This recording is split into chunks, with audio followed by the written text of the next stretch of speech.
Guys, welcome back to my YouTube channel. કેમ છો બધા? જય માતાજી, જય શ્રી કૃષ્ણ। તો આજે અમે જઈ રહ્યા છીએ મારા મામાના ઘરે। તો અમે જૂનાગઢ રેલવે સ્ટેશને પહોંચી ગયા છીએ। મામાના ઘરે જવાની એટલી ઉતાવળ હતી કે ટાઈમ જતો જ ન હતો। ત્યાર પછી 1 કલાક ઊભા રહ્યા પછી ત્યાં ટ્રેન આવી હતી। ત્યારબાદ હું અને દીદી જગ્યા નહોતી મળી એટલે ટ્રેનના ઉપરના ભાગમાં ચડી અને બેસી ગયા હતા, પણ મમ્મીને અને પપ્પાને જગ્યા નહોતી મળી, તેથી તે ઊભા રહ્યા।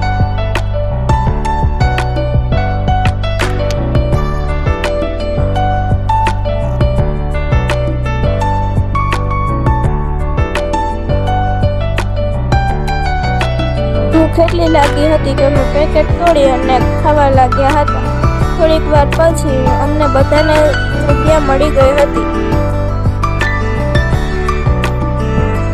પછી કંટાળો આવતો હતો તેથી હું મોબાઈલ જોવા માંડી હતી। ત્યારબાદ અમે મામાના ઘરે પહોંચી ગયા હતા। પછી મેં અને મારા મામાની છોકરીએ ખૂબ જ મસ્તી કરી હતી।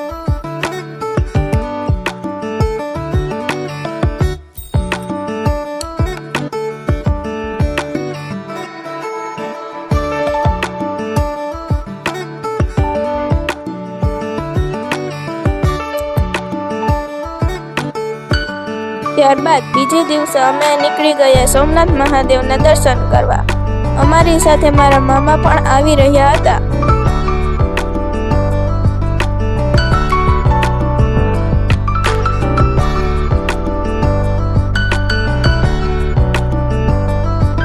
તો આ છે ભાલકા મંદિર, જરા નામના શિકારીએ શ્રી કૃષ્ણના જમણા પગમાં તીર માર્યું હતું। તો આ મંદિર અહીંયા આવેલું છે।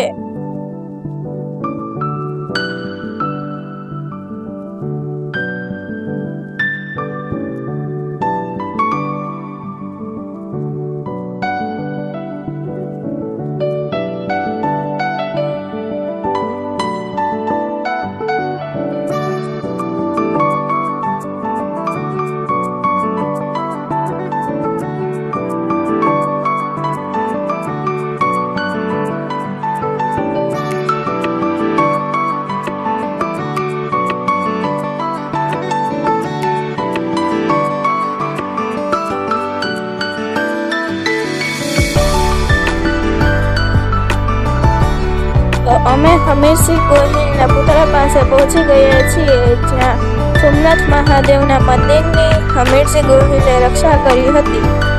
ત્યારબાદ અમે સોમનાથ મહાદેવના પટાંગણમાં પહોંચી ગયા છીએ। અહીંયા ખૂબ જ ભીડ હતી, જે તમે વાત જ પૂછોમાં।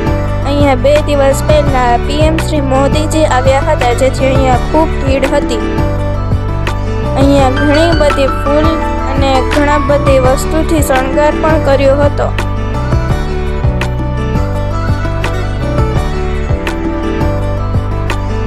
તો સોમનાથ મહાદેવના દર્શન અંદરથી બંધ છે, તેથી હું તમને બહારથી જ દર્શન કરાવી દઉં। અહીંયા મારા મમ્મી અને પપ્પા બંને ઊભા છે। અહીંયા પાછા આપણે હમીરસિંહ ગોહિલના પુતળા પાસે આવી ગયા છીએ। અહીંયા ઘણી બધી ડ્રોઈંગ પણ છે। હવે અમે આવી ગયા છીએ ચોપાટીએ, જ્યાં ઊંટને પણ સજાવ્યો છે અને અહીંયા દરિયો પણ ખૂબ જ સુંદર લાગી રહ્યો છે। અહીંયા ઘણા બધા લોકો આવેલા છે।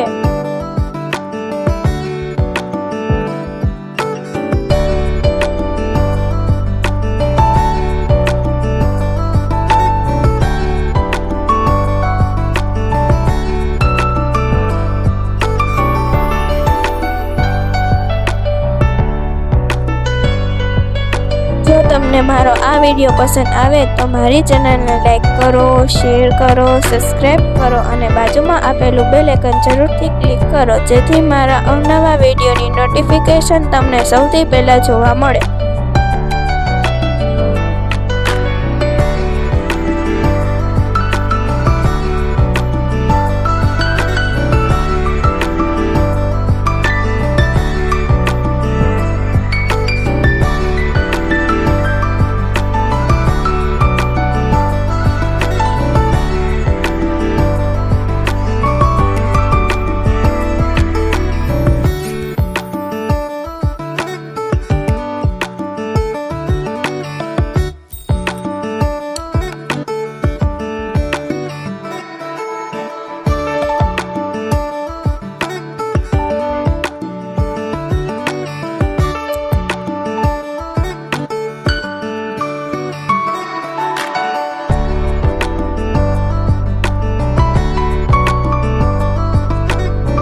તો હવે અમે પહોંચી ગયા છીએ ગીતા મંદિર.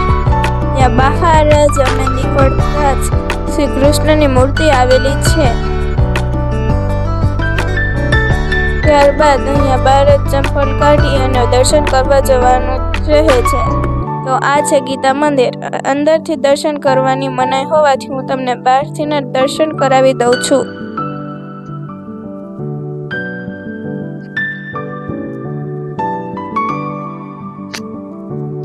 તો અહીંયા બલદેવજી મંદિર પણ આવેલું છે.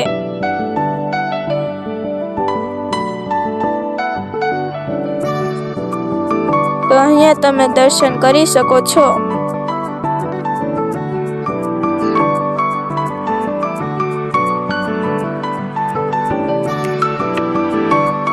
તો અહીંયા બલદેવજીની મૂર્તિ પણ આવેલી છે. તો અહીંયા લક્ષ્મીનારાયણ મંદિર પણ આવેલું છે.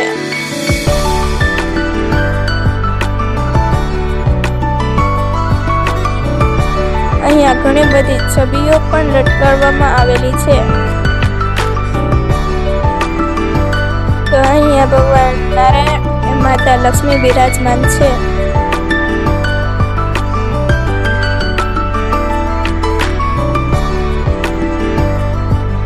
અહીંયા કાશી વિશ્વનાથ મહાદેવનું મંદિર પણ આવેલું છે, જેને આપ સૌ દર્શન કરી શકો છો.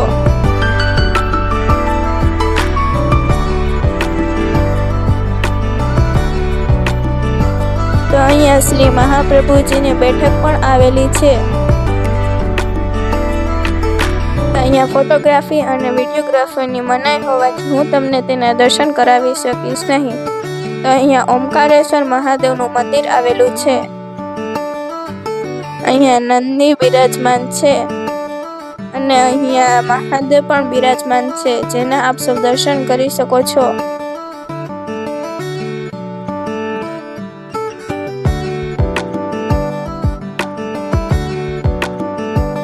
તો અહીંયા એક લોન આવેલી છે, જ્યાં તમે બેસી શકો છો.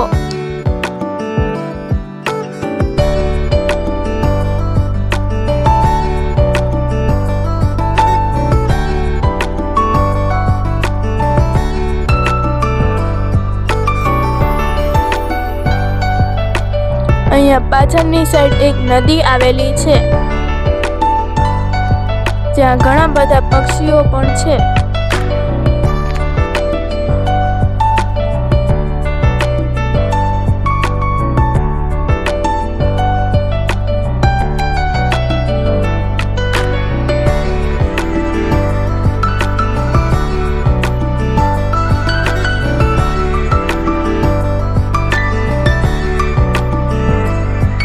ત્યારબાદ અમે તેમને અહીંયા ગાંઠિયા ખવડાવ્યા હતા.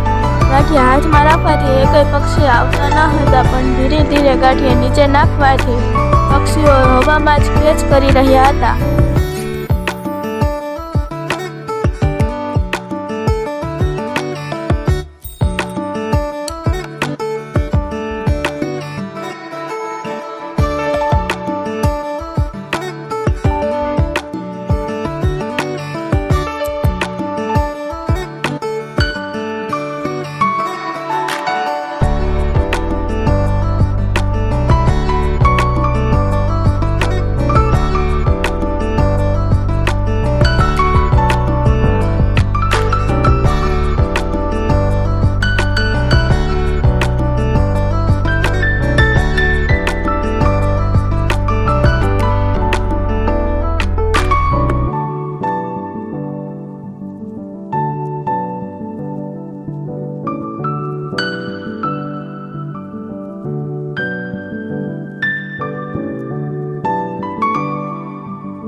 બાદ અમે બધા ફરી અને આવતા રહ્યા હતા.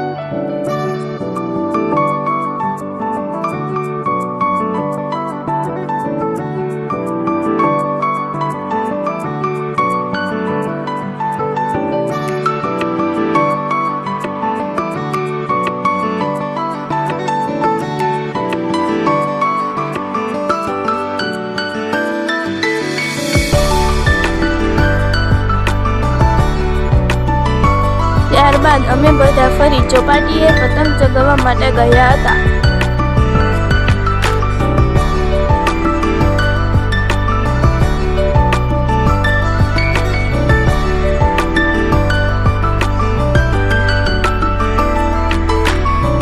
તમે જોઈ રહ્યા છો કે અહીંયા ઘણી બધી ભીડ હતી.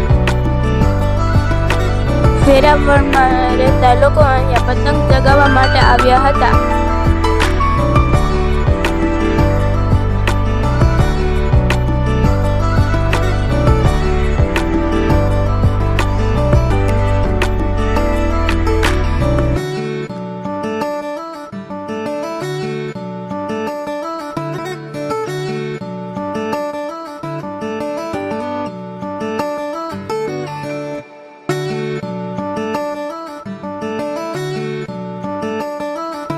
અહીંયા ઘણા બધા લોકો પતંગ ચગાવી રહ્યા હતા, જે તમે જોઈ શકો છો.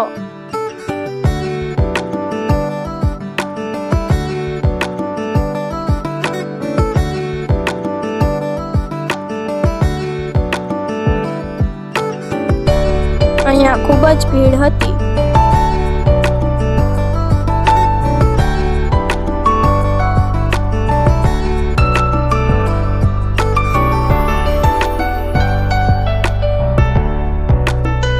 ત્યારબાદ મેં પણ પતંગ ચગાવી હતી.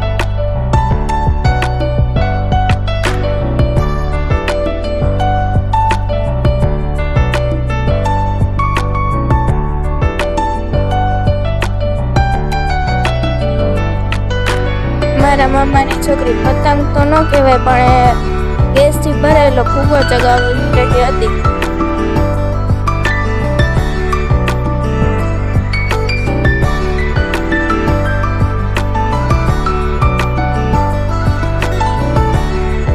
ત્યારબાદ અમે બધાએ નાસ્તો લઈ આવ્યા હતા. પછી અમે બધાએ બેસી અને નાસ્તો કર્યો હતો.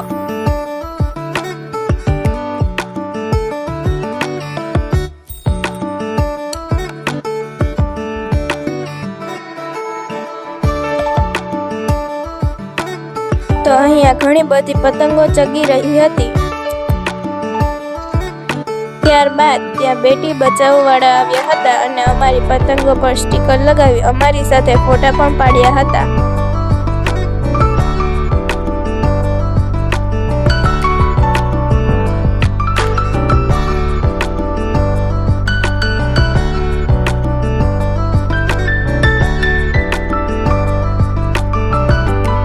તો હવે મળીએ આપણા નેક્સ્ટ વિડીયોમાં. આવજો. જય માતાજી, જય શ્રી કૃષ્ણ.